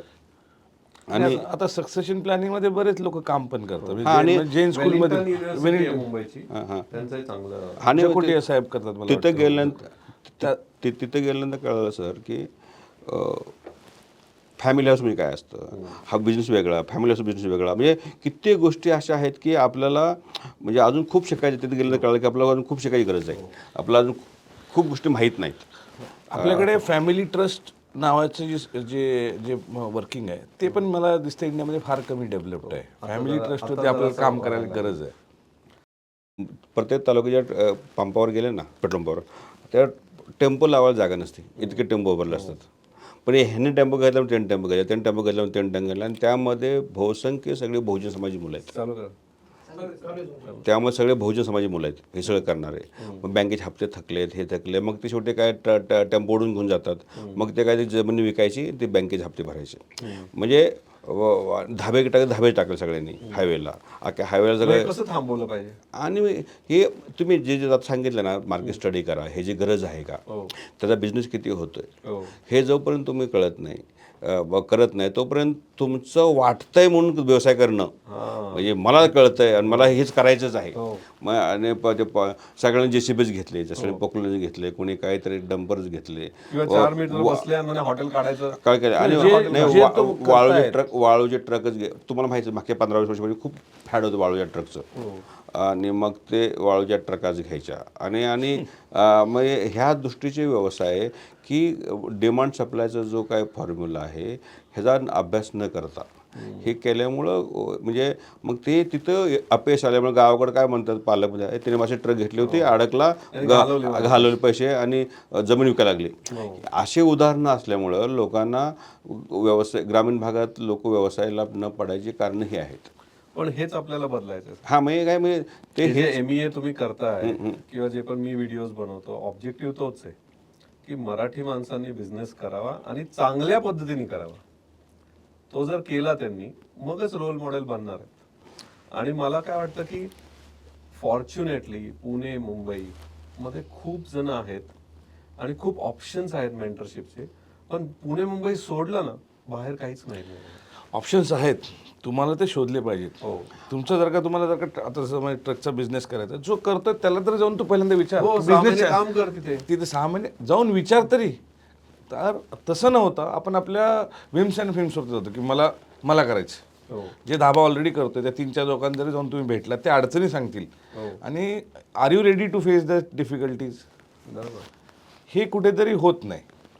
त्यामुळे मला एक प्रश्न आहे की जो आपल्या मराठी माणसांना कायम असतो की प्रॉफिट का रेव्हेन्यू, कशावर जोर दिला पाहिजे? मायामध्ये business is a bottom line, म्हणजे प्रॉफिट. तुमच्यामध्ये शेवटी बॉटम लाईन काय आहे? प्रॉफिट. शेवटी कमवतो काय? प्रॉफिट वरसाठीच बिझनेस करायचा. रेव्हेन्यू एक मेजरमेंट आहे. आणि मी दाखवलं मी स्कीम मध्ये नाही काय, ते कसं आहे, तो टॉप लाईन हा म्हणजे टॉप लाईन असली पाहिजे. पण माझ्यामध्ये स्केल वाईज जर बघितलं 1 to 10 मध्ये, माझ्या दृष्टीने हार्ड कॅशला महत्व. माझ्या दृष्टीने 10 व्यवसायामध्ये 3 गोष्टी साहेब: top line, cash flow and profit, bottom line. मग ह्या माझ्या दृष्टीने फर्स्ट नंबर म्हणजे आउट ऑफ 10 8 आउट ऑफ 10 हे माझ्या दृष्टीने बॉटम लाईन आहे. 9 ऑफ 10 हे कॅश फ्लोला आहे आणि 5 ऑफ 10 हे टॉप लाईनला आहे. परफेक्ट. मलाही वाटतं cash flow is a top most cash flow आहे. आणि हे जोपर्यंत लोकांना कॅश फ्लोचं कळत नाही तोपर्यंत तो व्यवसाय नाही. आणि आपल्या बॅलन्स शीटवर 10 कोटी प्रॉफिट दिसला पण तो येतोय का महिन्याला खर्च अहो साहेब आता कसं आहे कळतच नाही. अहो साहेब मार्चमध्ये मी एक फ्लॅट विकला. हो. त्या फ्लॅटवाले 10% पेमेंट केलं, मी ॲग्रीमेंट केलं. मार्चमध्ये त्याचा प्रॉफिट बुक करायचा आहे मला, सेल बुक करायचं आहे, प्रॉफिट बुक करायचं आहे. तर हे पैसे 10% आलेत आणि उद्या समजा त्या XYZ अमाऊंट म्हणजे समजा त्या सेलमध्ये मला 30% प्रॉफिट आहे. हो. नेट प्रॉफिट असेल तर ग्रॉस प्रॉफिट 35% झालं, 37% झालं. 37%च्या 10% मला 33% म्हणजे टॅक्स 10% भरायचा आहे. म्हणजे तो कॅश फ्लोमध्ये जेवढा ॲक्च्युली कॅश आली ती सगळी टॅक्समध्ये जाणार आहे. गेली टॅक्समध्ये. आणि म्हणजे ह्याला काय म्हणायचं आहे, रिलेशन आहे का ते प्रॉफिटचं? प्रॉफिटचं रिलेशन नाही ना साहेब. बरोबर आहे. म्हणजे टर्न ओव्हर सेल झाला पण पैसे आलेच नाहीत. बरोबर आहे. तर अशा तुम्ही आता एकदम फास्ट सांगितलं, पण तुम्ही जे म्हणताय की लेट्स से मी मार्च मध्ये 1 कोटीचा फ्लॅट विकला, पण माझ्याकडे आले 10 लाख रुपये, पण मी टॅक्स भरतो 1 कोटीवर. 1 कोटी सेलवर 35% प्रॉफिट असेल प्रॉफिट ते त्याच्यावर मी टॅक्स भरतो. त्या म्हणजे ते 10 आलेले मला वापरताच येत नाही. 10 पूर्ण टॅक्सला गेले. आणि त्याने मी खुशी म्हणतो की अरे माझा 1 कोटीचा सेल गेला. त्याला काहीच अर्थ काय नाही. नाही. तर ह्या बँकेत किती पैसे येतात आणि तुमच्या कॅश फ्लोला ते कसे वापरले जातात ह्याला खूप महत्व आहे. आणि मी कायम सगळ्यांना सांगत असतो, एक गोष्ट जर फायनान्स मधली शिकायची असेल तर ती कॅश फ्लो शिका. बाकी सगळं CA आहे ते सांगतील प्रॉफिट लॉस, तिकडे नाही लक्ष दिलं चालेल. कॅश मॅनेजमेंट, कुठल्या महिन्यात किती पैसे येणार, काय लागणार, कुठं अपय. कॅश म्हणजे ऍक्च्युअल कॅश नाही, जे चेकचे पैसे कॅश म्हणतात. असं उद्या लोकांचं वाटतं कॅश म्हणजे कॅश बोलतायत, असं नाही. म्हणजे कॅश फ्लो कॅश फ्लो म्हणजे चेकच आला. रिअल इस्टेट म्हणलं कॅश लोक असं म्हणतील अरे आमको कॅश बोलत होता. कॅश फ्लो बरोबर अजून एक गोष्ट महत्वाची जी मला वाटतं की मराठी माणसं मागे पडतात ते म्हणजे डॉक्युमेंटेशन. म्हणजे लिगल डॉक्युमेंट. जसं तुम्ही आता म्हणाले 4 मित्र भेटले आणि त्यांनी ठरवलं बिझनेस चालू करायचा आणि भरोश्यावर करतात, अजिबात डॉक्युमेंट करत नाही. याला काय तुमचं काय म्हणणं? मला असं वाटतं ते डॉक्युमेंटेशन तर पाहिजे, पण माझं काय म्हणणं आहे की 4 मित्र जर एकत्र बिझनेस करत असतील आणि 4 जर खाली ऑपरेशन बघणार असतील तर ते बिझनेसचं काही महत्व नाही. ते तुम्ही 4 पार्टनर शोधताना तुम्ही हे बघितलं पाहिजे की कोण त्याचे काय कोर कॉम्पिटन्स आहे. कोणाला लिगल कळत आहे, कोणाला फायनान्स कळत आहे, कोणाला ऑपरेशन्स कळत आहेत, कोणाला सेल्स कळत आहे, कोणाला PR चांगला आहे, म्हणजे अशा गोष्टी असेल तर त्या गोष्टीची ते एकाचे 4 44 होतील. पण जर काय 4 जण जर मास्टर असतील ऑपरेशन्समध्ये तर त्या नथिंग, त्या पार्टनरशिपचा काहीच फायदा नाही. डाऊन द लाईन 3-4-5 वर्षांना कळेल की अरे आपण 100 रुपये कमवले, मला 25 मिळाले. आणि 4 जर वेगळे असतील हां, त्यांनी डॉक्युमेंट केलं पाहिजे की नाही? डॉक्युमेंट हे मस्ट आहे, डॉक्युमेंटेशन केलंच पाहिजे. पण डॉक्युमेंटेशन करतानाच ह्या सगळ्या गोष्टी पाहिल्या पाहिजे असं माझं म्हणणं आहे. रोल्स अँड रिस्पॉन्सिबिलिटी पण क्लिअर केल्या पाहिजेत डॉक्युमेंटेशनमध्ये. आता MEA हा एक मोठा इंटरनॅशनल एक्सपो पुण्यामध्ये ॲग्रिकल्चर कॉलेजला 27-28 फेब्रुवारीला चालू होतोय.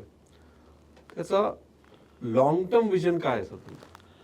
एक्सपो तर एक पार्ट आहे त्या कोड्यातला एक पार्ट, पण लॉंग टर्म विजन काय? तर एक्सपो घेण्यामागचा आमचा लॉंग टर्म विजन होता Maratha community, business community. Okay. तर बिझनेसनीच डेव्हलपमेंट होणारे किंवा नेशन बिल्डिंग होणारे किंवा ग्रोथ होणारे सगळे समाज हे बिझनेस डेव्हलपमेंटमध्ये आहेत. या सगळ्यामध्ये समाजामध्ये एक इकोसिस्टीम तयार झाली पाहिजे बिझनेस ओरिएंटेशनची. आणि जसं आपण आधी बोललो की टचेबल जर का थिंग्स असतील की तर ते इन्स्पिरेशनल लोकांना होतील. त्यामुळे एक्सपो का एक्झिबिशन का करायचं, एक्झिबिशनचे फायदे तर हे बिझनेसमॅनला पहिल्यांदा माहितीच पाहिजेत. एक्झिबिशनमध्ये तुम्हाला तुमच्या गोष्टी पण एक्झिबिट करता येतात, ते तुम्हाला डायरेक्ट कस्टमरशी कनेक्ट होतं. 1 to 1 point two point contact. त्यामुळे आम्ही ठरवलं की एक्सपो करू. आम्ही एक्सपो इंटरनली करतच होतो. साधारण आम्ही इंटरनल मेंबरची एक्सपो करायची, 100-125 स्टॉलचं एक्झिबिशन करायचं.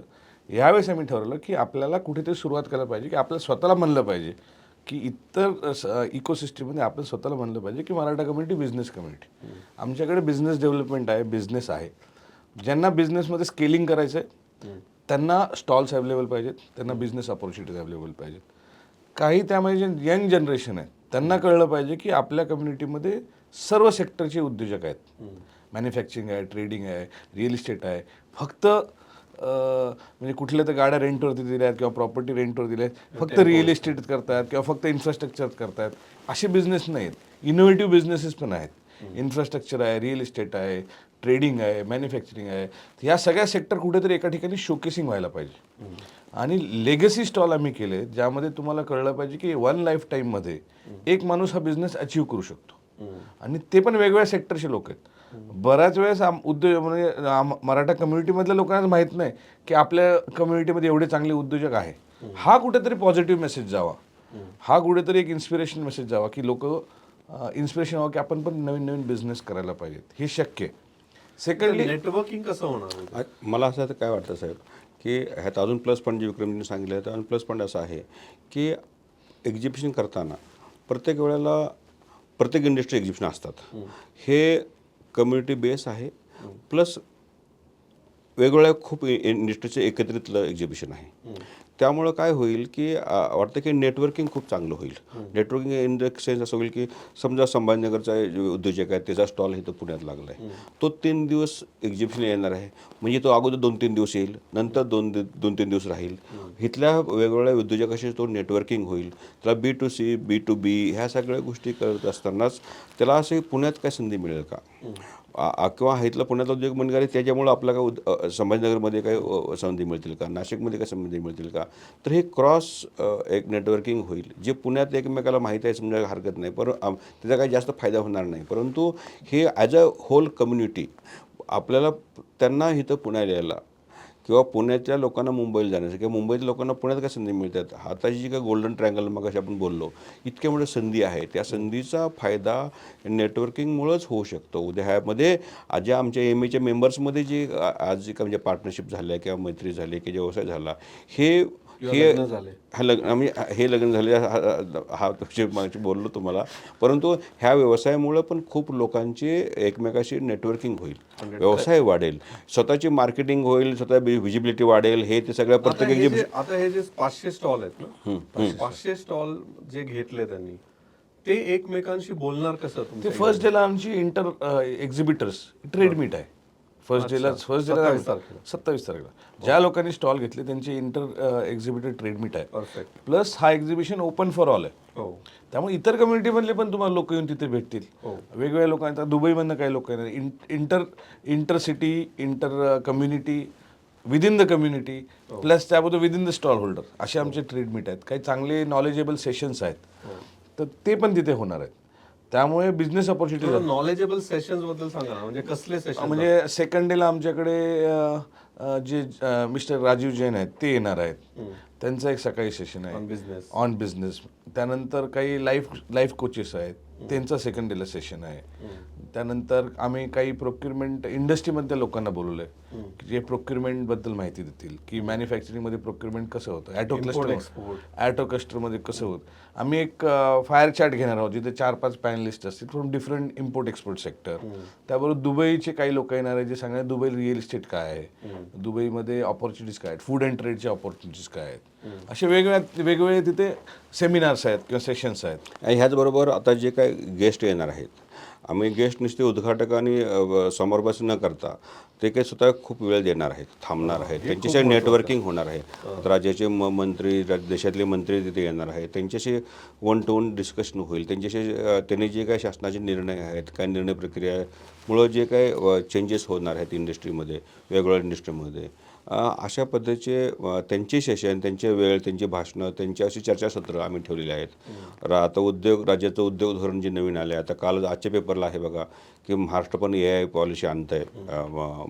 राज्याचे उद्योगमंत्री खास 2-3 तास येणार आहेत, काही इंडस्ट्रीचे लोक ऑफिसर्स येणार आहेत. तर ह्या एका एक्झिबिशनमधनं मेंबर्सना एक्झिबिटर्सना ह्यांना खूप मोठ्या गोष्टीचं नेटवर्किंग 1-to-1 बोलता येण्यासारखं आहे, चर्चा करता येण्यासारखं आहे. आणि शासन पुढच्या 5-10 वर्षाची काय पॉलिसी आहे हे आपल्याला जरी कळत असलं तरी पण आपल्याला पेपरमध्ये किंवा ह्यात न वाचता त्यांच्या तोंडून प्रत्यक्षात ऐकायची आपल्याला संधी मिळणार आहे. आता हे झालं एक्झिबिटरसाठी. आता जी लोक वॉक इन करून येणार आहेत ज्यांना स्टॉल मिळाले नाही कारण तुमचे स्टॉल लगेच विकले गेले, स्टॉल मिळाले नाही, त्यांच्यासाठी काय फायदा आहे?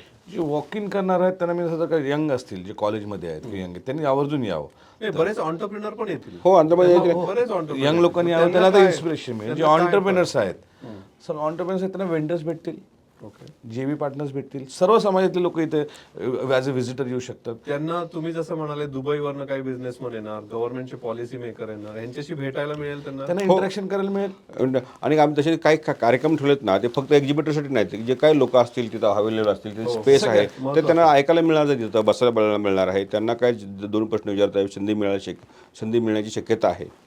आणि का त्यांचे प्रश्न आम्ही घेऊ शकू. अशा पद्धतीचा कार्यक्रम हा नुसतं एक्झिबिटर आणि एवढ्यासाठीच नाही आहे. हा ओपन फॉर ऑल आहे. प्रेक्षक म्हणजे जे व्हिजिटर आहे ते व्हिजिटरला त्यात सहभाग घेता येईल. किंवा जे काही म्हणजे जे इव्हेंट आहे ते ओपन फॉर ऑल आहेत. आणि तिथे MEAचा स्वतःचा स्टॉल असेल. MEAचा स्वतःचा एक कारण काय झालं, मला पण खूप एन्क्वायरी आल्या की MEAचा मेंबर कसा बनायचं. MEAचा आमचा स्वतःचा स्टॉल असेल. MEAचे साधारण 150 मेंबर्स त्याच्यावरती ऑलरेडी काम करतायत या एक्झिबिशनवरती. MEAचं एक पॅव्हिलियन आहे. नाही, जर एखाद्याला मेंबरशिप घ्यायची असेल, त्याला मेंबरशिप घ्यायची असेल, पॅव्हिलियन ऑन द स्पॉट तिथे ऑन द स्पॉट तिथे मेंबरशिप घेऊ शकतो. ऑन द स्पॉट घेऊ शकतो. आमचे डिफरंट आता या MEA एक्झिबिशनमध्ये साधारण 13 चॅप्टर पण फॉर्म झालेत. त्या चॅप्टरची पण तो मेंबरशिप घेऊ शकतो. ओके. म्हणजे लेट्स से आता हा इव्हेंट झाला, बरेचसे नेटवर्क झालं, त्याच्यानंतर तुम्ही काय ऍक्टिव्हिटी ठेवणार की ज्यांनी हे तुम्ही जी व्हॅल्यू क्रिएट केली ते कसं तुम्ही मॉनिटर. आता कसं आहे, आता हे जे काही विक्रम सांगितले जवळ 12-13 चॅप्टर झालेत. ह्या चॅप्टरचे कार्यक्रम चालू होतील. ह्या चॅप्टरवर अजून जे राहिले जिल्ह्यातले तिथे चॅप्टर होतील. आणि हे काही म्हणजे नुसती लोक चळवळ नाही, ही व्यावसायिक चळवळ महाराष्ट्रभर होईल. इट्स लाईक अ मुवमेंट होईल. आणि त्यामुळं खूप मोठे आज पुण्याला एक्झिबिशन झालंय. अजून पुढच्या 2 वर्षांनी संभाजीनगरला होईल, नागपूरला होईल, नाशिकला होईल. असे ही जी काही उद्योगची चळवळ महाराष्ट्रभर देशभर समाजाची होणार आहे. आणि म्हणजे ह्या आमचा हेतू संघटना स्थापन केल्यानंतरच हा एका टप्प्यावर आज आम्ही आलो आहे. इथून पुढचा टप्पा जो आहे, हा मोठ्या लेवलचा टप्पा जाण्यासाठी नुसतं पुण्याचं चॅप्टर काम करू शकणार नाही. त्यासाठी राज्याच्या प्रत्येक जिल्ह्यातले चॅप्टर हे जी शिखर संस्था आहे, ते शिखर संस्था मिळून सगळे हे गोष्टी करणार आहे. ही नेक्स्ट ऑर्बिटला आपण म्हणतो ना, जसं व्यवसाय स्केलिंग असतं तसं MEAचं पण स्केलिंग होणार आहे. आणि MEAच्या स्केलिंगमधून ही व्यावसायिकता तालुका लेवलला, जिल्हा लेवलला हे सगळे कशी जाईल.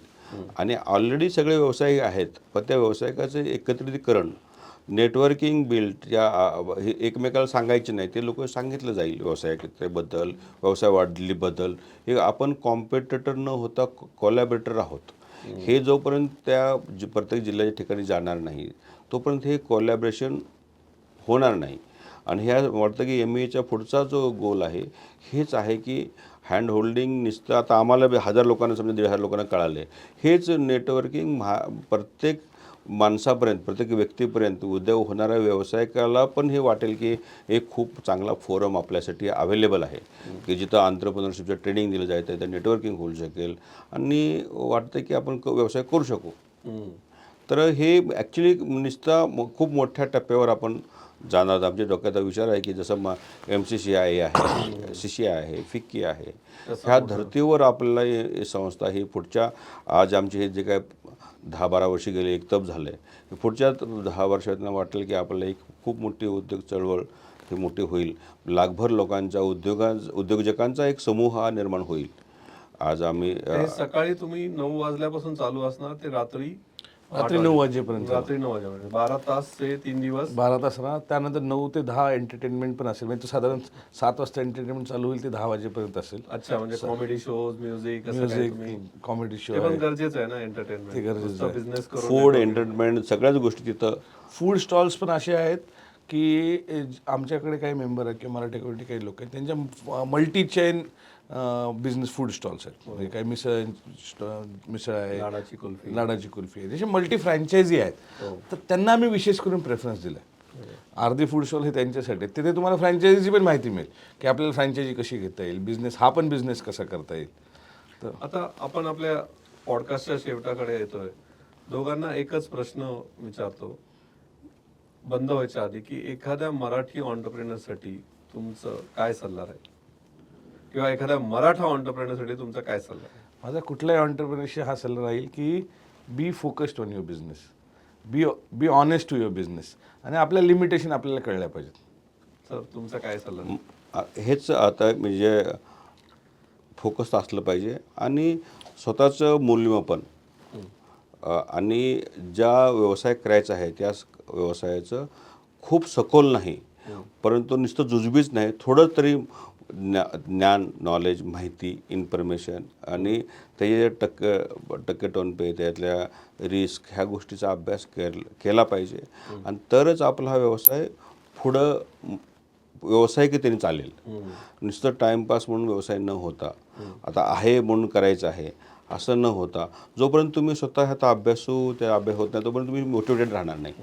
मी वडिलांनी सांगितलं, आईवडिलांनी सांगितलं म्हणून व्यवसाय करणं, अरे आपलं पुरापार चालत आले म्हणून करतोय, असं न वाटता. आणि प्रत्येकाला वाटतं की माझा व्यवसाय सोडून दुसरा व्यवसाय खूप चांगला आहे. मॅन्युफॅक्चरिंग वाटतं IT खूप चांगलं आहे, IT वाटतं AI चांगलं आहे, असं प्रत्येकाला वाटत असतं की आपलं सोडून दुसऱ्याचं खूप चांगलं आहे. परंतु रिअल इस्टेट वाटलं हे चांगलं अशा आणि यावेळेला वाटतं की रिअल Real इस्टेट estate खूप चांगलं, खूप real चांगलं पैसे. आहे. अरे म्हणजे अशा पद्धतीचं नाही. ह्यातले आपण स्वतः जो व्यवसाय करतो त्याचा व्यवसाय करताना 100% अभ्यास आणि व्हॉट नेक्स्ट ह्याचा नेहमी सतत अभ्यास करत राहायला पाहिजे. व्हॉट नेक्स्टमध्ये इगो बेसिकली बरेच बिझनेसेस इगोमुळे किल होतात. तुम्हाला व्हॉट नेक्स्टच राहत नाही काही. So you always has to think about what next. Perfect. Thank you Thank you. Thank you Thank you. Thank you thank you. तर गेले 1-1.5 तास आपण दोघांशी एवढ्या छान गप्पा मारल्या. मला वाटतं मी स्वतः पण यांच्याकडनं भरपूर शिकलो आणि ॲज अ मराठी कम्युनिटी आपण सगळ्यांनी सरांकडनं शिकले पाहिजे. बऱ्याचशा गोष्टी सांगितल्या, त्यातली एक गोष्ट मला जी क्लिक झाली सगळ्यात महत्त्वाची, की तुम्हाला जर मोठं व्हायचं असेल, स्केल व्हायचं असेल, तर तुम्ही हॅपीली अनसॅटिस्फाईड पाहिजे, त्याशिवाय होणार नाही. तुम्हाला जर स्केल व्हायचं असेल तर तुम्हाला इगो बाजूला ठेवलं पाहिजे. विक्रम सरांनी आपल्याला सांगितलं की जर वडील आणि मुलांमध्ये संभाषण होणे खूप जरुरी आहे. वडिलांनी त्यांच्या मुलांना त्यांच्या बिझनेसबद्दल नुसते प्रॉफिट चांगलं न सांगता कुठे नुकसान होऊ शकतं, कुठे टॅक्स येऊ शकतात, बऱ्याचशा गोष्टी ह्या त्यांनी खुलासा केला. त्याच्याचबरोबर आम्ही भरपूर बोललो की हॉवर्डमध्ये सर एक कोर्स करून आले, त्याच्यात ते कसं काय त्यांनी का शिकलं आणि त्यांच्या मुलींनी त्यांना कसं पटवलं की जायलाच पाहिजे आणि हा कोर्स केला पाहिजे. आणि एवढ्या मोठ्या लेवलला असताना त्यांनी वेळ काढून जाणं हे पण आपल्या सगळ्यांसाठी शिकण्यासारखं आहे. त्यानंतर आपण त्यांच्या जर्नीबद्दल बोललो, त्यांच्या टर्निंग पॉईंटबद्दल बोललो की फेलियर काय असतं, फेलियरमधनं वर कसं यायचं असतं. एक गोष्ट जे आपल्याला ते क्लिअरली त्यांनी सांगितली की फेलियर बिना ऑन्टरप्रिनर नाहीच. फेलियर हा तुमच्या पार्ट अँड पार्सल लाईफचा आहे. त्यानंतर एक गोष्ट आपल्याला कळाली की रोल मॉडेल किती महत्त्वाचे आहे आणि त्यासाठीच आपण हा पॉडकास्ट चालू केला आहे की आपल्याला मराठी रोल मॉडेल्स बनवायचे आहेत ऑन्टरप्रिनरशिपमध्ये. मूवीज, ॲक्टर्स असे नाही तर ऑन्टरप्रिनर्समध्ये बनवायचे. तर हे दोघं स्वतः आपल्यासाठी एक रोल मॉडेल आहेत. हे सगळं आपण शिकलो. पण त्याच्याचबरोबर एक मोठी चळवळ महाराष्ट्रात घडती आहे. त्याच्याबद्दल आपण बरंचसं बोललो की एक MEA इंटरनॅशनल बिझनेस एक्सपो 2026 पुण्यामध्ये ॲग्रिकल्चर ग्राउंडवर 27-28 फेब आणि 1 मार्चला होती आहे. ऑन्टरप्रिनरला त्याचे काय फायदे होणार आहेत, 500 स्टॉल असणार आहेत, जो वॉक इन येणार आहे त्याला कसे फायदे होणार आहे, हे सगळं आपण ह्या पॉडकास्टमध्ये बघितलं. तर तुम्ही सगळेजण त्या एक्सपोचा लाभ घ्या आणि हा पॉडकास्ट जास्तीत जास्त लोकांपर्यंत शेअर करा. Thank you so much.